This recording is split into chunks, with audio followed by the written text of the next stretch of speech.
Hey, what's up YouTube fam? Brandon Weaver here once again. Yes, we're talking about getting these negative, nasty, erroneous, unverified, inaccurate, obsolete, and outdated information off of your credit reports, okay? So yes, you could do this yourself, 609creditrepair.com, or we can do the work for you at theawesomelifegroup.com, all right? So check this out. We've talked about the fail to validate letter, right? The collector fails to validate and the collector fails to validate letter, which we have right here. So in the first round of letters, we encourage sending your 609 dispute letters to the Bureau to dispute all these negative, nasty, erroneous items, and sending your collector validation letters to the collectors, right? So each to the collectors, and if you have got some collectors on there, you send in your validation letters. Now, when they fail to provide any proof, any obligation, anything, right? They can't show that they got this from where they got this and how they have an obligation with you and you have this obligation and these contracts and all this stuff. They don't have anything. They don't have anything. They failed to validate.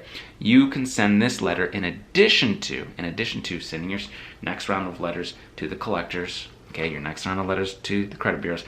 But this is the letter that you can send to the bureaus on top of that next round of 609 dispute letters if they're playing games and they can't provide any proof and they're trying to say, oh, it was quote unquote verified, okay? So you send to the bureaus, hey, I disputed this above referenced account, okay? This account, or if you have multiple accounts, you put here, right in here, okay? And it says, hey, I've disputed this account with you, all right? Somehow you're saying, oh, it was quote unquote verified, but I disputed with the collector and they were not able to provide 100% verification, 100% validation under the Fair Debt Collection Practices Act, okay? Now, I've enclosed copies of my disputes that went to the collection agency, okay? And again, right, they weren't able to provide any proof. So under the Fair Credit Reporting Act, it requires that you, the bureaus, remove this negative, nasty, erroneous items, right? If you can't provide proof, if you can't verify 100%, I wasn't provided any proof. I wasn't able to verify 100%, right? They weren't giving me any validation. How is it that you're getting this quote unquote verification that's validated? They're trying to play games, right? They're trying to just, what they say, pencil whip it, just check it off, just say, oh yeah, no, you know, they said it was, and they said it's verified, but they're not providing any proof, okay?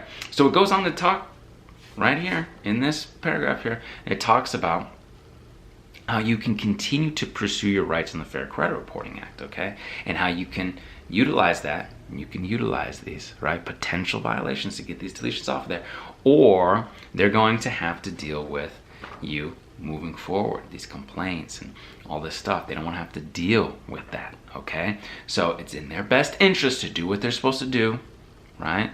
You have rights in the Fair Credit Reporting Act, Fair Debt Collection Practices Act. You can get these negative, nasty, erroneous, unverified accounts out of there, all right? 609creditrepair.com, you can get that Beyond Committed package, or we can do the work for you at theawesomelifegroup.com. Please give the video a thumbs up, hit the subscribe, try button, and until I see you in person, I will see you on the other side. Take care.